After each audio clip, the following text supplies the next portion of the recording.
Hey everyone, it is Evan here from the Trade Risk on Friday, February 28th, here with a weekend market recap video.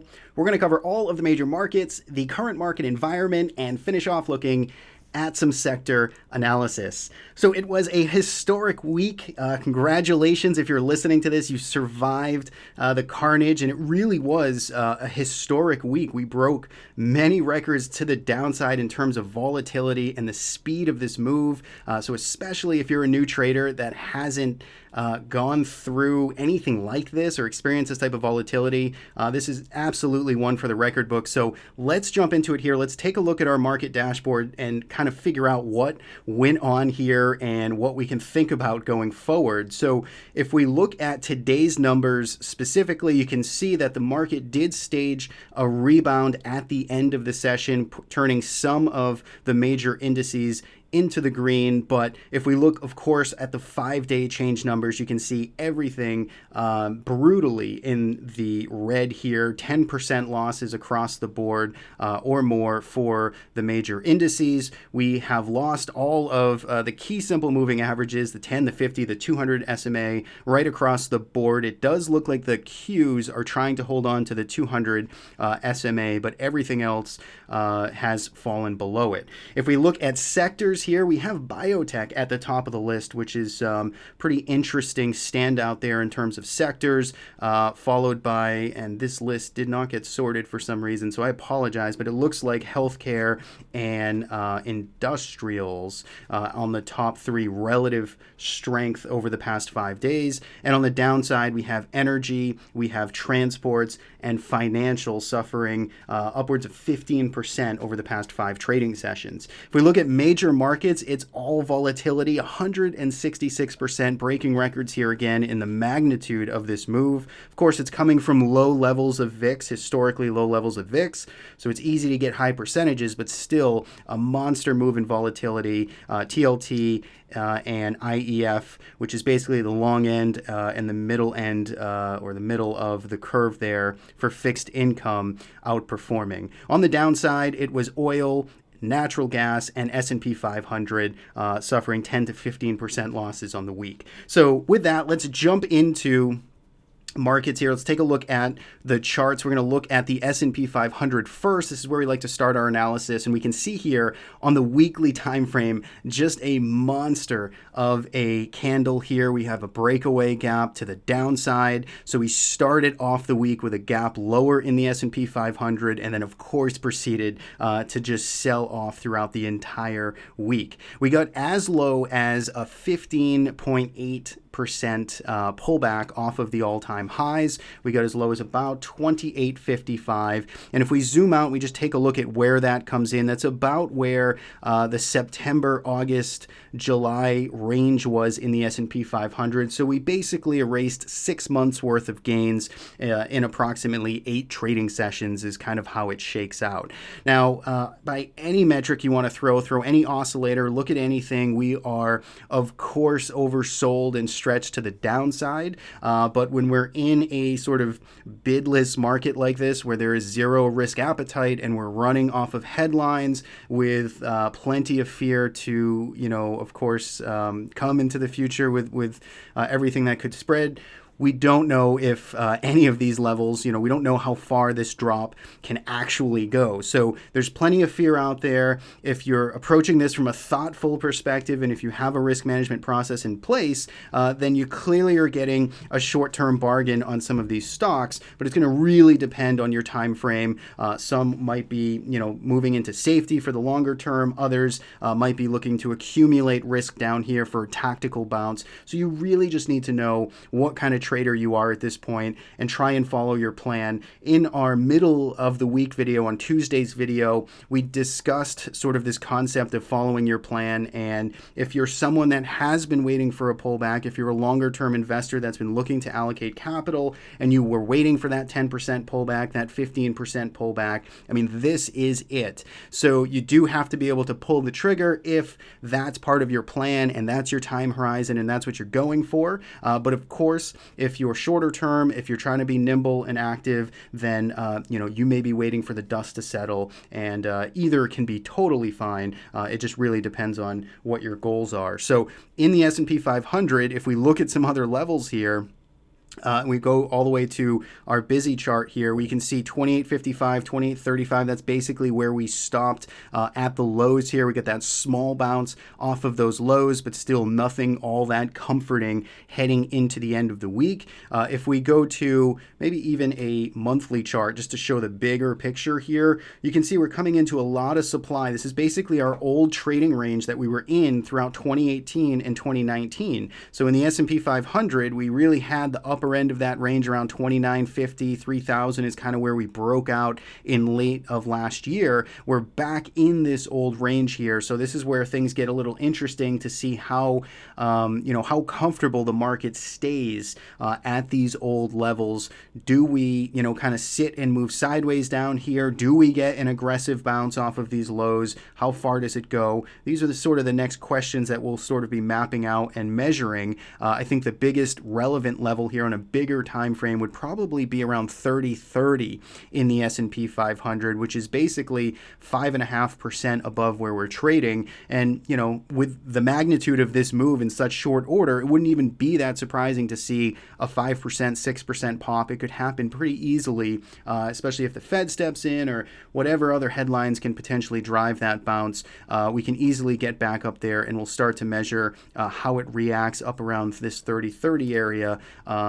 If and when that happens. Again, on a weekly chart, you can see just sort of where that level falls in. It's basically the June, July highs of 2019, and then where we effectively broke out in October of 2019. So that, I think, is the most relevant level, at least in the intermediate term to short term on the upside. And of course, on the downside, being back in this range here, I would say your next big goalpost is around 2740 or so, where the market found some support and sold off to in summertime of 2019. That approximately, based on where we closed, is about 5% below us. So those would be the two big goalposts that I'd be watching here in the short term. Of course, though, we are currently still in very much liquidation mode here for the S&P 500 heading into the weekend. Now, if we go to the Russell 2000, this has a relevant spot here where it's coming into a pretty big level. This is the monthly chart of the Russell 2000, and take a look at where it sold off to at the lows today.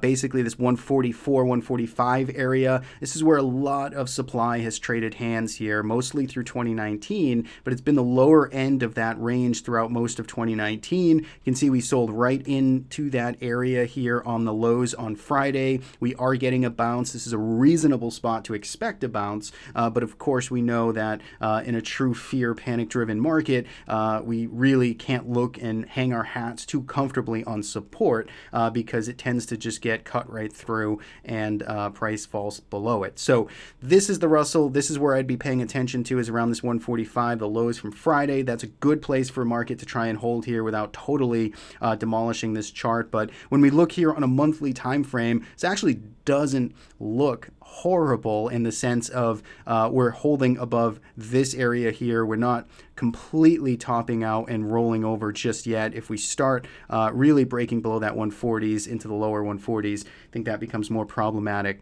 for small caps. All in all, though, I think in terms of percentages, let's see, 15. So it's another, I think all markets here, Qs, S&P and Russell, are all basically at the lows, sold off about 16% from all-time highs. So lastly, if we look here at the NASDAQ 100, you can see, I think, we had two indices. So this did close green here on the session, opened up near the lows, 16.5% off of highs. And if we go to a longer term chart, you can see exactly where the Q sold off to is basically another breakout retest of sort of where this market broke out in the fourth quarter of 2019. So we had that stiff resistance right around 195. Market broke out above it. We effectively wiped out all of those gains in 1 week worth of trading. We retested this breakout zone, So far it's holding, but of course we'll definitely need to see the dust settle here a bit longer to get any more confidence. Obviously, very high volume here on all of these charts, going to be the highest volume we've seen across multiple years in basically individual stocks and major indices. So that's basically the wrap up there. Lots of records, lots of numbers. I'll probably be posting more on social media this weekend on some of the records and some of the stats here, but all in all, basically it was a landslide to the downside. I think in terms of, S&P 500 1-week moves, in terms of magnitude of 1-week moves, we're basically in the top 3 here, going all the way back to the 1940s. So again, I looked up these numbers quickly. I need to double check on the source and some of these numbers, but it looks like, at the lows, we basically had one of the top 3 1-week drawdowns that we've seen going back basically 80 years. So again, congratulations for everyone that made it through and survived to sort of trade another day. Let's jump into some other markets. Let's look at TLT next, which you can see had a monster move here. It's basically, fixed income here, TLT bonds in general, or essentially the only primary beneficiary, I think, in this week's chaos. Even gold and other sometimes safe havens, utilities, all of that got washed out this week. So it was really TLT and bonds generally that performed well. You can see the heavy volume that's come in here. Obviously now it's breaking out to, again, new all-time highs. It had this nice kind of breakout move that we identified last week. We're getting strong follow through to the upside. If we were to throw on some Bollinger Bands, we can easily see though that it is quite extended here to the upside. You can see above completely the upper 2 and 20 Bollinger Band, which, for TLT doesn't necessarily like to usually stay above that upper Bollinger Band for too long. It's possible, it goes sideways here, Bollingers catch up, and, this market continues to just, move higher. But in the short term here, it definitely looks a little bit frothy. But of course, depending on what equities do next week, that could continue or maybe settle down a little bit. So big gains out of there for TLT. If we look at metals next, gold, very disappointing candle here, especially as, if you're looking at gold to potentially provide some safety for you. Didn't really do it this week. On a relative basis, it certainly did better than equities, so you were better off owning gold than the SPY, but you can see it was down 4%, bearish engulfing week here if you want to get technical about it, kind of pulling back into this 5-week sideways range from earlier this year. Again, longer term trends are still up here in gold, so let's not, get too, excited over just the fact that we have 1 week of kind of a frothy action or maybe a little bit of too much excitement there on the upside, because longer term trends are still up. This is the relevant level I'd be watching in gold. It's about 145.50. If it starts breaking below there, if we get a follow through week next week, then we'll be in a more difficult situation there for traders for gold. But for now, it's holding the trend. Momentum still broadly is higher. Silver, on the other hand, starting to get more questionable, because this is actually starting to violate support. So, gold is in a more, prominent sort of uptrend. If we look at silver here, this was one hell of an ugly week for silver. Bearish engulfing week for about 6, 7, 8 weeks that it just engulfed all of this action. And the fact that it kind of fell and cascaded below this 1630 area, it's quite the disappointment. It tried to get going. Remember, we were talking about this potential breakout here last week in silver, but it got no follow through. It opened up near the highs, proceeded to sell off all week. So definitely seeing the momentum out of the metals trade. Silver much more in the penalty box here, broadly speaking. If we go to energy next, you can see oil really now losing and thrusting away from this significant area that we talked about. So looking at the USO ETF, about 1070 or so, that's the support that we were looking at, where 2019 buyers continue to support the oil ETF. And you can see here that we just totally ignited below it, 15% to the downside. Basically in line with equities, or little more exaggerated, I suppose. Nothing really to like here. Certainly in the short term, it's extended to the downside. Easily could see a snapback, but there's lots of overhead supply at this point now in oil, so you do have to be cautious here. The trend, momentum, all kind of firmly lower for oil. If we lastly look at natural gas, nothing new here in terms of trend. This is basically just continuing the downtrend that it's been in virtually all time frames. It's been horrendous. It continues to look horrendous. It's breaking down to fresh new lows, multi-year lows here. And so there's sort of nothing new. We do continue to stack momentum, positive momentum divergence here as this cascades to lows. But because there's no uptrend really to work with, it just still remains very difficult for natural gas to find any type of bottom. So really going to need to be back over 1370. If it can get back into this old range, maybe it has some life, but over 1370 and then over 15 and a quarter or so, got to put in some type of bottom, got to prove itself, and so far just not doing that whatsoever. So that wraps up all the majors. Let's just take a quick look here at sector performance, top three, bottom three sectors for the week. Top three first, if we look at biotech, so biotech here is minus 7% over the past five trading days.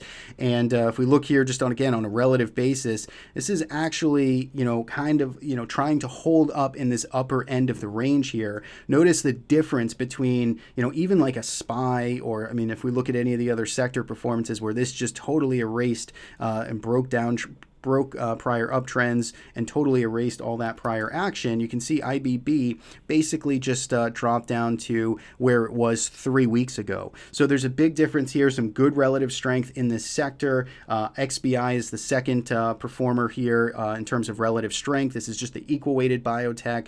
Full disclosure here, we did buy some XBI on Friday, so we are long the biotech ETF XBI as of Friday morning. And we continue to hold this. We'll look for this to, make a move, hopefully back up into this range. But we have a position here, again, down 8% on the week, so it wasn't pretty, but on a relative basis, it's holding up.